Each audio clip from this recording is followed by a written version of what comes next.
Okay, hello and welcome to the first part of my 7-day program, which is completely free and complimentary and is all about dealing with the current situation, which is and someone's asking, I'm on social media, but I'm just making sure that people are on here. Oh, okay, so you can hear me, Jonathan. Hello, Jonathan.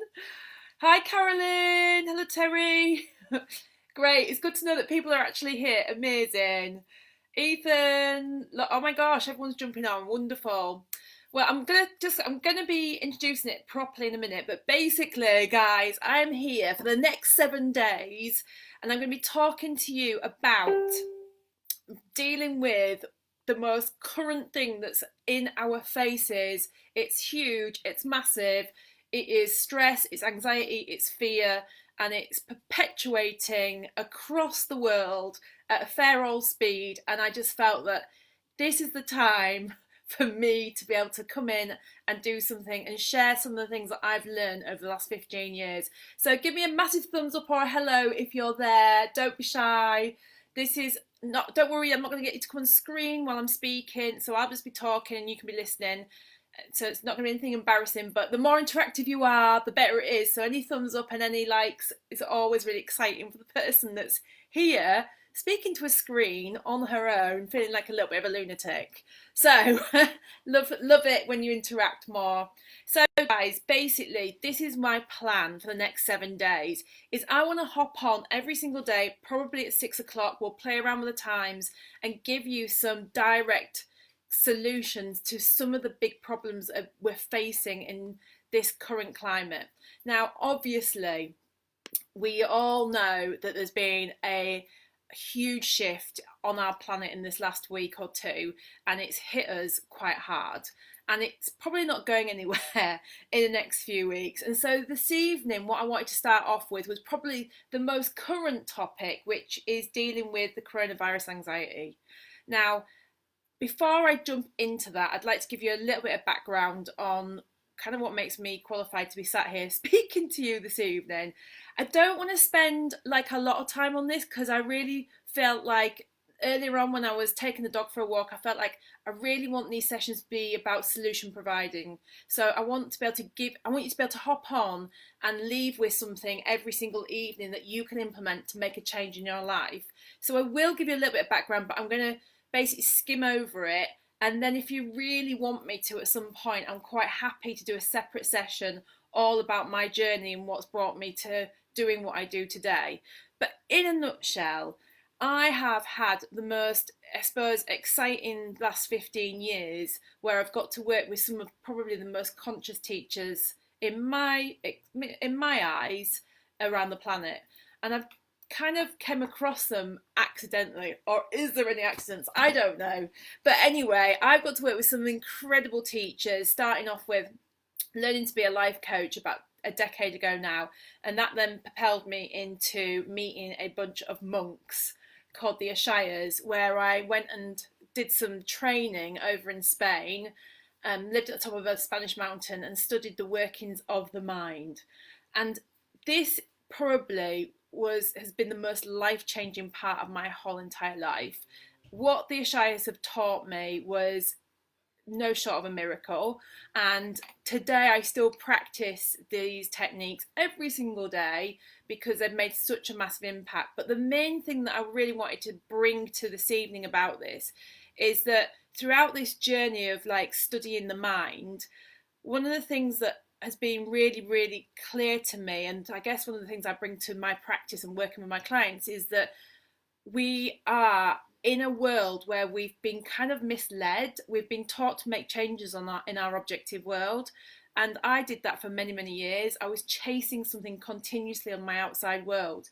Continuously, like, when I get there, then I'll be happy. When I've got that much money, then I'll be happy. When I've got that partner, when I've got these kids at this school, when I've got this car, when I've got this job, when I've got this career, when I look this way, when I've lost a stone by Friday, then I'll be happy. And it was this constant, like, almost addiction of chasing something that was never really achievable, because as soon as I got one thing sorted in my life, there'd be another 10 or 20 things firing up behind me. So it's a constant rat race. And what this journey has taught me in the last 15 years, and what I really want to home in on this evening, is that it is literally the wrong way round. This is an inside job. If we want to make any lasting changes, we have got to stop taking our focus on our objective world, and we have got to turn it inwards and make the changes from inside out. So this next few days, I anticipate to take you on a journey inwards. Now, obviously, there's lots of things going on the news, social media about the coronavirus, and some of the things that we've been told to do are absolutely paramount to stopping this from spreading, and we've absolutely got to follow those regulations. However, this is not about that, because you guys know that. You know what you're doing with all that. This is about giving you some tools to be able to go inwards and making a change from your inside out, so that you not only get to survive this, but you get to actually expand and grow through this time, because that's what this time needs to be looked at. There's too much. It's too easy to be putting our focus on the doom and gloom. And if you actually ask yourself, whenever you're focusing on negativity or focusing on things that are like, I guess, let's use this example, the coronavirus, where we don't know what's going to happen because we haven't got a crystal ball. We don't know how it's going to unfold. So that kind of uncertainty can spiral the mind into a million concepts and a million ideas. And if you think about the times whenever you focused on things like that, has it ever made you feel great? And the answer's no. Like, it never does. It always leaves us feeling miserable and scared and fearful, and almost like it's out of our control. We're out of control, and that can feel really scary. And these things, all types of things that end up leading us to feeling like we've got severe anxiety or stress, or even worse, panic attacks, or we feel like we're dying, whatever it might be. So this journey that I want to take on the next few days is going to be about flipping this around and taking you inwards, so that you can make some changes, not just because of the coronavirus, but because you want to empower your life. And I always say to my clients, right, knowledge is power, and it absolutely is. But knowledge of self is self-empowerment. And that's what I want to focus this next 7 days. That by the time you leave me in 7 days, that you feel more empowered than who you are right now. And if I can achieve that, then I'm going to be a happy girl. But what I'm going to need you guys to do is a couple of things. The first thing is that the information that I share with you, like, obviously share it with as many people as you like. This is going to be recorded. Please share it. It'd be amazing if it went viral. So it's the dog, because someone's leaving the house. She's got issues with doors shutting. But also, like, I am going to share some hot tips. Now, like anything, if you listen to the information and just listen to it and then put it down, then that's cool, but you're not going to get any shifts. But if you actually action some of the things that I'm going to share, not only will you get a shift, but you'll actually, by the end of 7 days, feel in a better place. And that's what I would like to see, is that in 7 days' time, you get to empower yourself into a different vibrational state that is harnessed in a place of unconditional love and expansion, rather than fear, anxiety, stress. I want to get rid of that and shift you. So if you're in for that, then give us a massive thumbs up. If you're prepared to give this 100% and jump in and take this journey with me, then give us thumbs up or anything that out there, or just say that you're there. That'll be fine. Okay. So today I want to dive into dealing with the coronavirus and the anxiety around it, and what that really means. So what is anxiety? Well, first of all, I'm not sure whether you know why we experience anxiety. But if you don't, I'm going to just give you a little short synopsis on what anxiety actually is and why it affects us so severely. So we are actually, as human beings, we have these amazing bodies that are literally so clever. They are so strong, and they have the ability to do so much, but yet we kind of don't give them the power and the credit that they deserve. And so consequently, we create blocks. And how that happens is because quite simply said, is that when we are going through life, there's two things that happen on a daily basis. We have what's called maintenance. Oh, there's Lola, that's the dog. Maintenance is how our body rejuvenates. We don't have to think about it. We go to sleep. We go into a healing process, and we wake up the next day. We've reset our buttons. Our nervous system has got rid of a load of junk and stress from the day before, and literally the cells of our body are constantly rejuvenating, dying off and replacing themselves with fresh, healthy cells all the time. We don't have to think about that. It just happens because our bodies are phenomenal. They are an amazing piece of kit. They know what they're doing, but the problem we have is that we interfere and we get in the way of that by focusing on stress, focusing on downward spiraling things that cause us to feel anxious. So what anxiety is an overload of a chemical called cortisol. So you might have heard that as fight or flight. And cortisol is not the enemy, it's a hormone that's released to tell the body that you are under threat, right? So, for example, back in the caveman times, when man used to have to go and catch his food, and potentially there might have been a little bit more danger than there is, well, saying that, going to Tesco's right now feels like quite a dangerous thing, especially around the toilet rolls. But anyway, generally, you can generally go to Tesco's or Sainsbury's and usually imagine that you're going to get in and out and not die, generally. And back in caveman times, when things were different, then that kind of like idea wasn't really there because there was more threat. We would go out, we'd catch our food, and we'd potentially get eaten by something. So the fight or flight or cortisol release was really important. And the problem is that today our brains haven't changed at all, really, since them days. They still operate in the same way. So we still release this chemical cortisol when the body thinks that we're under threat. Now, this is the important part. So listen, and you might want to take a note on this. The problem is that we are the only species on the planet that can trigger the fight or flight cortisol trigger by thought alone. So I'm going to say it again.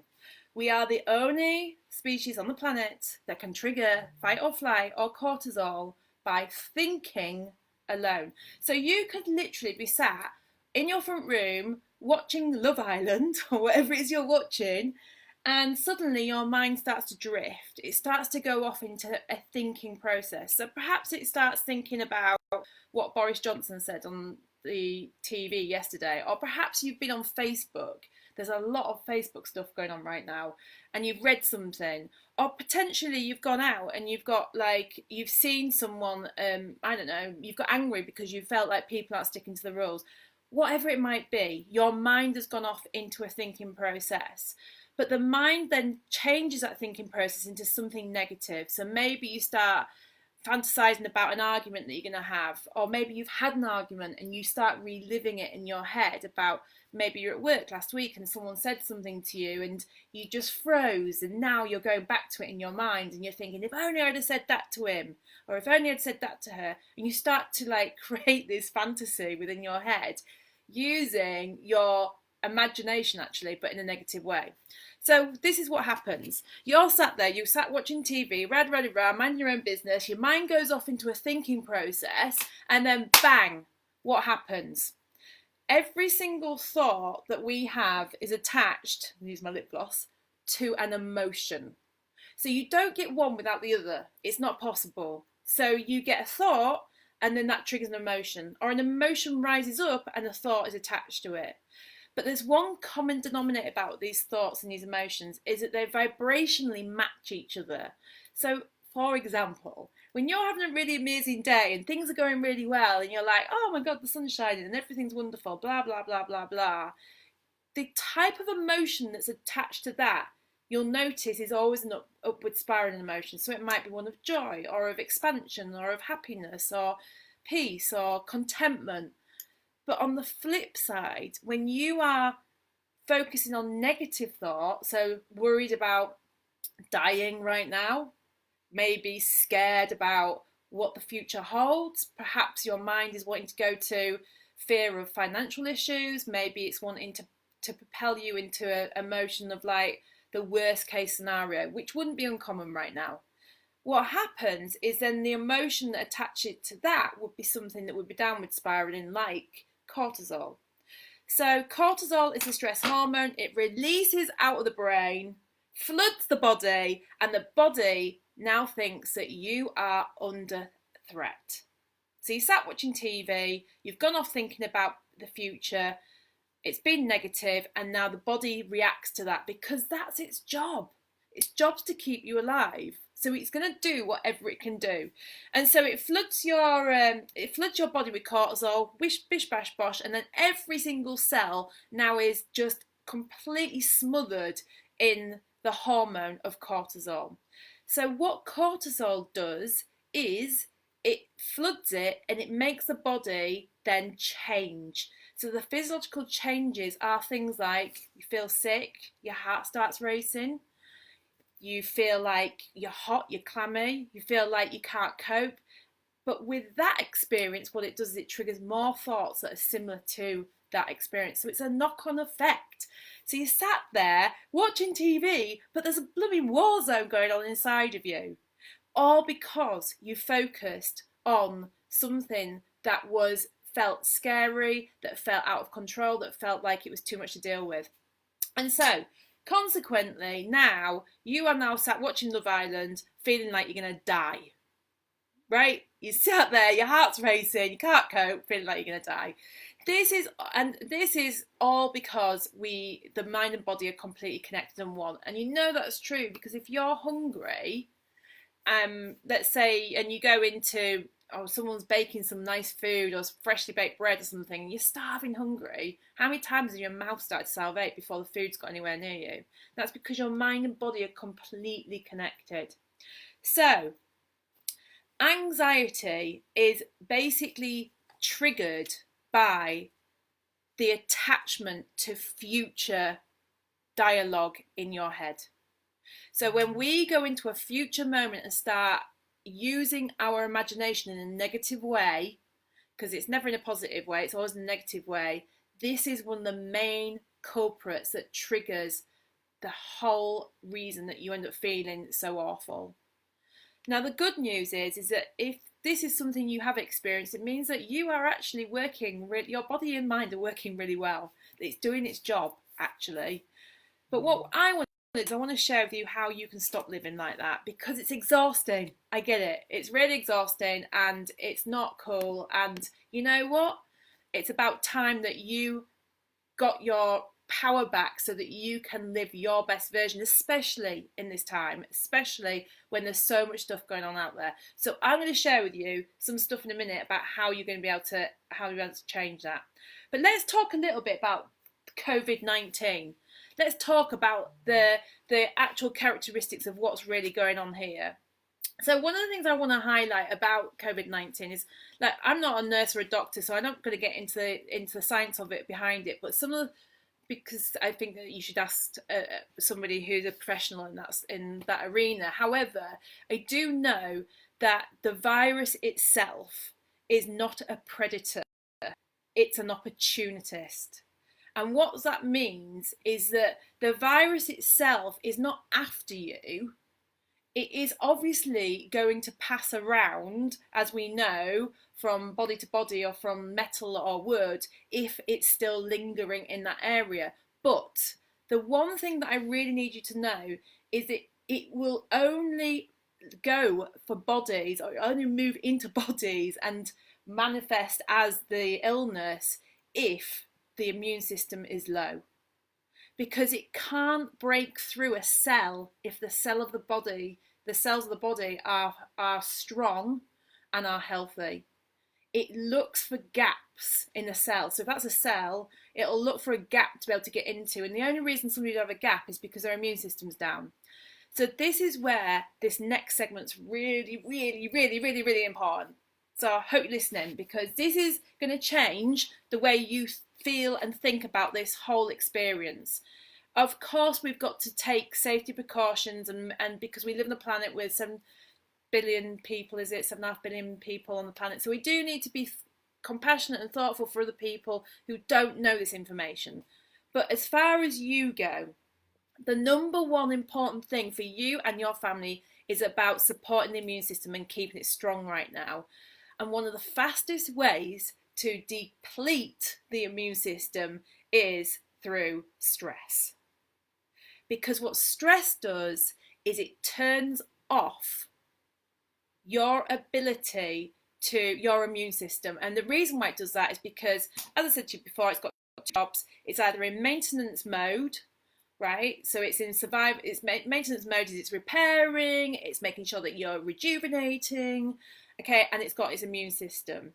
Now, if suddenly you are threatened, the body feels that you're under threat, i.e. stress. So it doesn't know, as I told you before, you can think about something and it thinks you're under threat. It doesn't know that it's not happening now.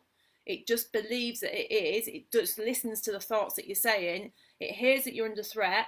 The first thing it's going to do, if it thinks you're under threat, because the immune system takes so much energy up to run, is it's going to switch your immune system off. And it's going to focus on the immediate threat, because your body thinks that you might be under threat and potentially could die. So it's going to drag all the energy to make sure that you survive. So the immune system gets switched off and it goes straight into survival mode. So what we need to make sure that you do is that you don't get stressed, so that you don't turn your immune system off. Because what you need right now is a healthy immune system. It is so important. And so how we do that is by basically doing the opposite to what we've been doing. It's not rocket science stuff. It's not even difficult, but it might be a bit different for you. And I do say that to all my clients. The stuff I do is not difficult, but it is different. And because it's different, there's a tendency of the mind to want to revert you back into old habits. And that's okay. You've just got to become aware of it. And awareness is actually a big part of this journey, you know.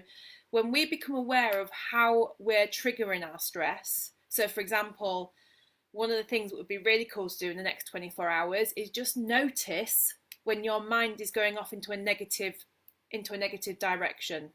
So if it's starting to spiral off into grabbing onto a future story and trying to like create some sort of wonder out of some future moment that hasn't even happened yet, then that would be a sign for you to go, right, stop,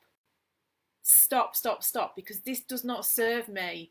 I am focusing on something that's downward spiraling, and that is going to do nothing more than stress me out, which is going to turn my immune system off. I don't want that right now. And the other thing is that what we have to realise is that actually we are so powerful. We are such powerful multidimensional beings, but we give our power away to our minds so easily. We give our power away to thought so easily. And the truth is that a thought coming into our experience, the thought might be, oh, the coronavirus is going to get me, right? Okay, that is just energy passing through your experience. It can't harm you. It can only harm you when you grab it and you go off into thinking and making it into a thinking process. And only at that point does then the emotion show up of cortisol, which then switches off the immune system. So a thought itself that passes through, oh my God, I'm going to die of the coronavirus, right? Probably a very common thought at the moment. It's going to get me and my family. I'm going to go bankrupt. Everything's going to go wrong. You know, lots of very common thoughts that are out there today. Those thoughts can't harm you. They can't get you. They can't harm you. They may feel like they can, but they can't. It's just energy, right? It's just the energy passing through. The only time it becomes a problem is when you grab it and you go off into thinking. And at that point, the only thing that can then happen is an emotion has to be created, which would be cortisol, which would then signal your body to turn off your immune system, which is not what you want. So, okay, a little recap before I go on to the solution. Number one, you're amazing. Number two, you are a multidimensional being and have more power than you could ever imagine. Number three, The coronavirus is not a predator, it's an opportunist. Number 4, your body knows exactly what to do to keep your body in alignment of homeostasis, which is absolute health, right? It knows how to rejuvenate the body and how to run your immune system at the same time. Number 5, the one thing that turns your immune system off is stress and anxiety. Number 6, we are the only species on the planet that can cause stress and anxiety by sitting down and going off into a future moment in our heads, fantasizing about something that hasn't ever happened. Number 7, I think, we are also the only species that has the power to be able to stop that and put our attention somewhere else, which I'm going to show you in a minute. Number 8, all this stuff that's been happening to you in your life, and especially now, doesn't mean that you are broken or have done anything wrong. It just means that we've just never been taught this stuff. That's it. We've just never been told what to do. But when you know, knowledge is power, but knowledge of self is self-empowerment. So let's dive in to the solution. Has anyone got any questions so far, by the way? And also, I don't know if I can squeeze that. Oh, no. But hello, everybody. Sorry if I've not said hello to your names. I've just realised loads of people have jumped on. Hi, Sally. Hi, Heather. Gives me a big stop, guys. This thing makes sense so far. I hope so. Just realised, look how red I look. Ooh, I'm a bit hot. I think it must be a bit of cortisol. Anyway, right. So, enough's enough. Those are the reasons why I feel anxious, right? It is a self-fulfilled prophecy. It's your body doing its job properly. It means that you are a healthy being. Right? It's not an enemy. It's showing you that you're out of alignment of where you need to be. So let's dive into what you can do going forward. Over the next week, I'm going to drip feed you because I don't want to overwhelm you and I definitely don't want to stress you out. I'm going to drip feed you some solutions, right, that are going to help you make this change and lead you to the most empowered version of you in the next 7 days. But the first things first. This might be obvious, I don't know, but like the first thing that I really want to make a point of before about making these changes is an optimistic person. Okay, so they've done loads of research on being optimistic. So optimistic means somebody who sees the cup half full, not half empty. An optimistic person would be telling their body right now that their body is fit and healthy rather than focusing on like doom and gloom. An optimistic person would be somebody who would see this time as a time of growth, an opportunity to be able to connect and maybe be more creative and to do things differently and to trust and allow the process, right? So that's an example of an optimistic person. The studies have proven that when we become optimistic, it is like an antidote to stress.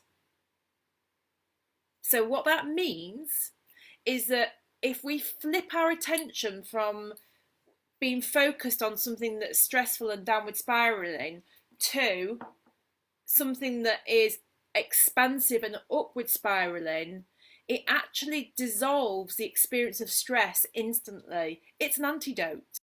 But not only that, the other studies that have shown that people are optimistic, not only is it an antidote to stress, but it also, they've realised that people live longer, they're healthier, they're actually happier, they are more likely to be in a place where they can be more of service to people around them and more giving. And actually an optimistic person will be the type of person that will see the opportunities and the magic, if you like, that is being presented in front of them, because they're not lost in their addiction of the mind, going off into the doom and gloom of all the things that potentially could stress us out more. So optimism is something that I always focus on with my clients, because it's something that you sometimes have to relearn, only because we've got so lost. We've got so lost, haven't we, in the rat race of what is called our life.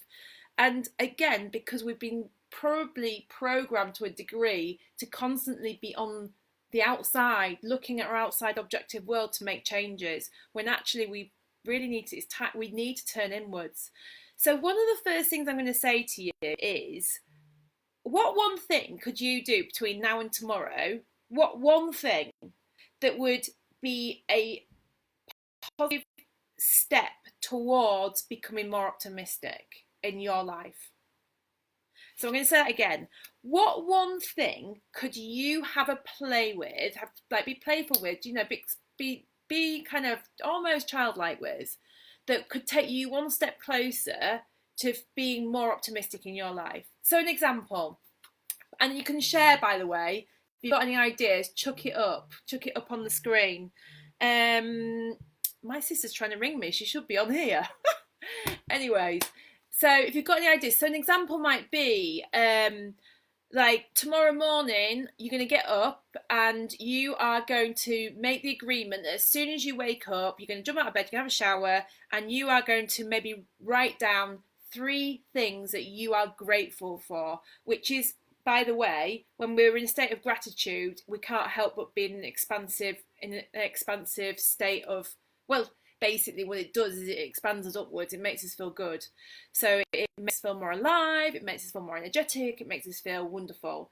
So it's one thing that you could do, and I just want you to write that down. And if you can share it on the screen, that would be even better. If you don't worry. I get it.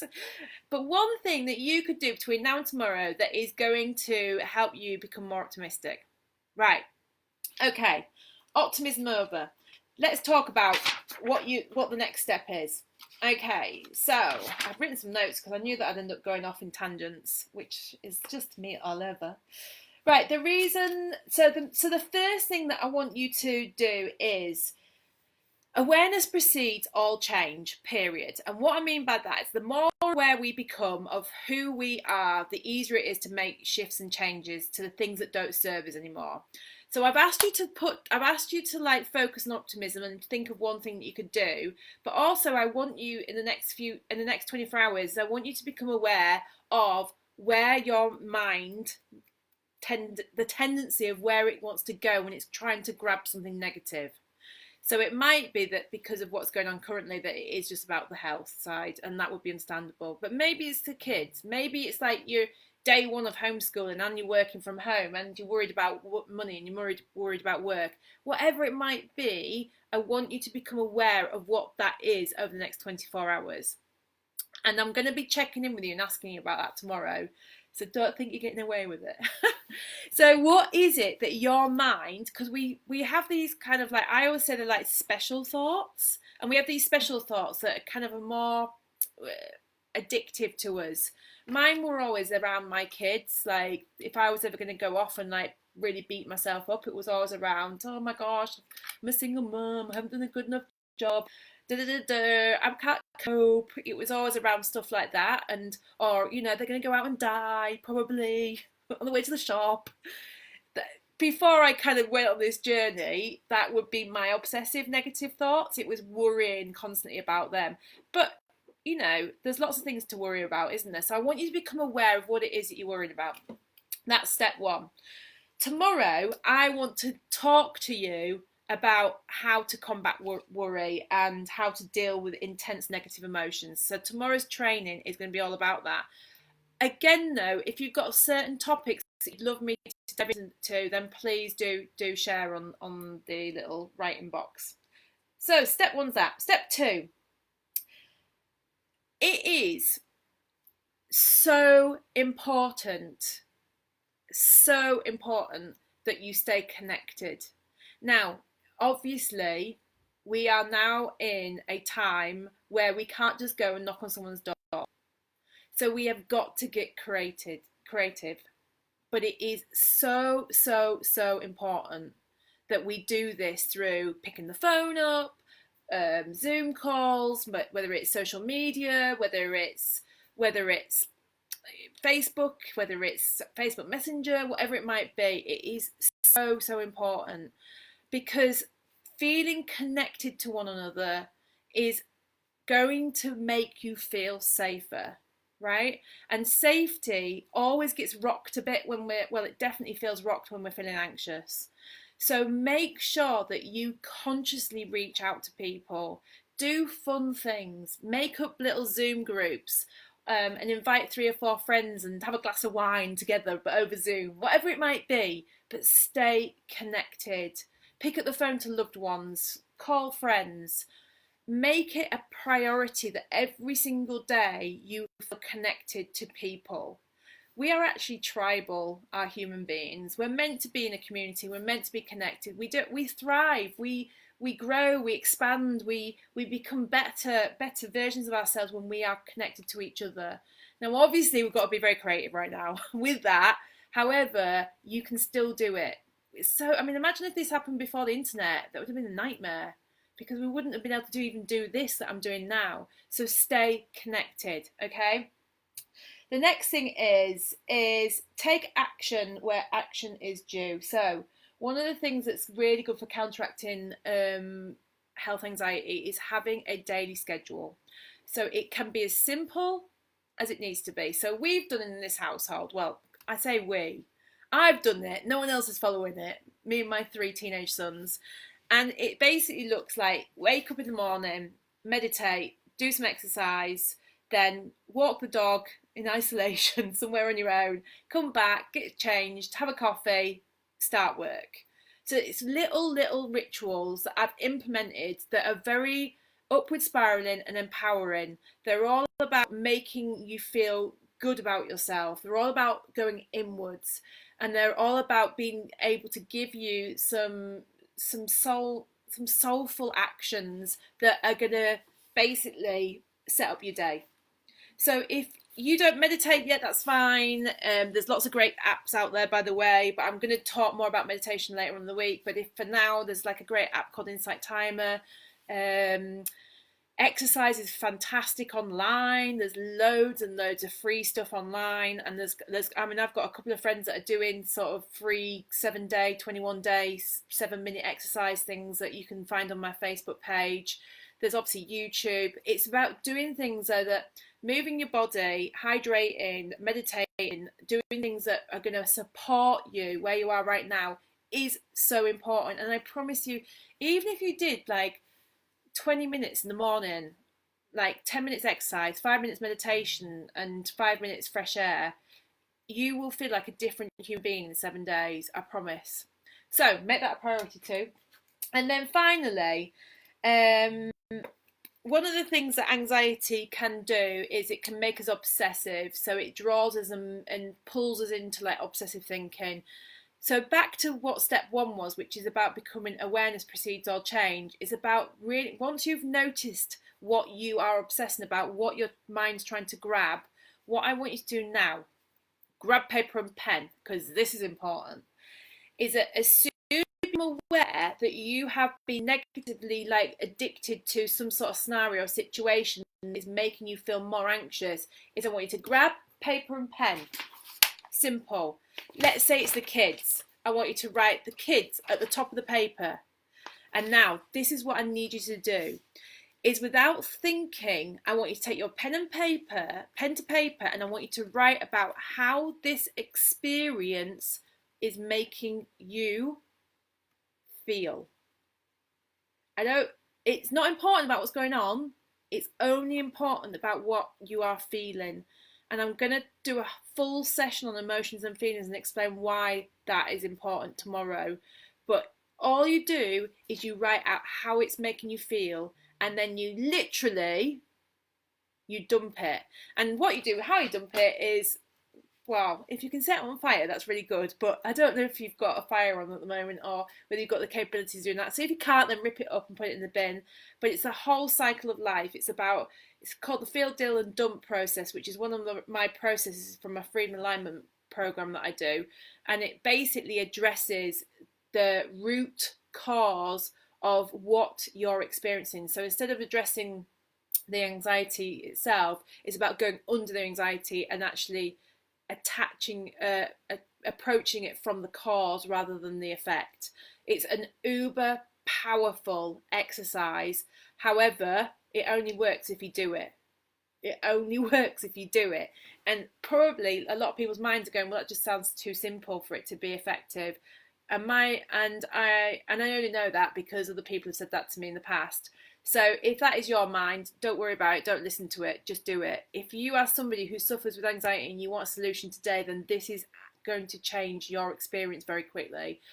You might have to do it more than once. That's okay. Just keep doing it. Just keep doing it. But if you make that a priority, if you make your awareness a priority, and then actually addressing the feelings when they come up, and then refocusing yourself into something empowering, I promise you we'll be having a different conversation, not just next week, but we'll be having a different conversation by tomorrow. By tomorrow. So if you want a change, and goodness me, you deserve it, because you're flipping amazing, all of you, then do this stuff. So before I jump off, because I've kind of rattled on, haven't I? God, I can speak. 40 minutes in, wow. Okay, so quick recap. Awareness precedes all change. Optimistic people live longer, feel happier, do great things. So you're going to tell me tomorrow what one thing that can take you one step closer in the next 2 hours to be more optimistic. And number 3, when you're aware of what your mind is trying to attach itself to, where it's trying to like go with some negative, addictive, downward spiraling thoughts, you can stop. Hammer time. You can stop. I don't know where that came from. Oh my God, I'm going slightly mad. You're going to stop, you're going to get your paper and pen out, and you are going to write about how that experience makes you feel. So you're going to feel, deal and dump. You're going to feel it, you're going to deal it, and then you get that piece of paper and you're going to go and set that paper on fire. And you're going to give it back to where it belongs, which is not you. It is not you. Give it back. It's not yours. And tomorrow, I'm going to tell you why. I'm going to share with you tomorrow in the emotions and feelings and worry section tomorrow on why that's true and why that works. But in the next 24 hours, have a go. Seriously, have a go. Now, I am going to be, where am I going to be? You can contact me, DM me, ask me any questions, obviously on this group or my normal group, which is the Mind Coach. So feel free to contact me to ask me any questions. I just want you to know, right, that someone said to me once, and I'm going to share this with you, that like I said at the start of this session that knowledge is power and knowledge of self is self-empowerment. But like when you make your self, your inward experience, the most important thing, not only do you get to shift your experience into feeling better and feeling great, but collectively, you literally become a human being again rather than a human doing, where you get to create the life that you actually deserve. And you know what? If anything comes off the back of COVID-19, right, and from a positive point of view, then it's got to be that it's about time that we step up as humans and start owning who we really are. And what I mean by that is realizing the power that we are as a human being, because you have everything you need right now, right here inside you to be able to create and go forward into any possible way that you want. But it starts by taking that responsibility and reshifting your focus, because I tell you what, if you are suffering with anxiety and stress or whatever it might be, then it means that something different has to happen. And Einstein said the definition of madness is repeating the same behaviour and expecting a different result. And you know what? If we're ever going to listen to him, it's got to be now. We've got to do something different in order to get a different result, because what we've been doing isn't working. It's not working. So we have to do something different. And that starts right now, right here, implementing these very small, tiny steps. And you implement them and you make tiny, consistent changes every single day. And then wham, bam, you turn around in just a week's time, you go, whoa. And so then you can imagine if you continue to live like that, what it's like, not just in a week, but in a month or 6 months or a year or 5 years. And suddenly you realise how powerful you are. So I'm going to leave you on that note. So I really hope you've enjoyed this. By the way, I've got a free, what have I got on my website? It's kirstybortov.co.uk. There's also a free, it's an anxiety, dissolving anxiety and stress masterclass. Feel free to go and also have access to that and share it with as many people as you like. Thank you so much for listening to me on my first night. I didn't expect to speak for this long. I hope that it hasn't bored you. And I will be clocking back on tomorrow at 6 p.m, but I'll keep you all posted on social media. Mwah! Love you lots. Thank you very much and have an amazing night. Remember, you rock.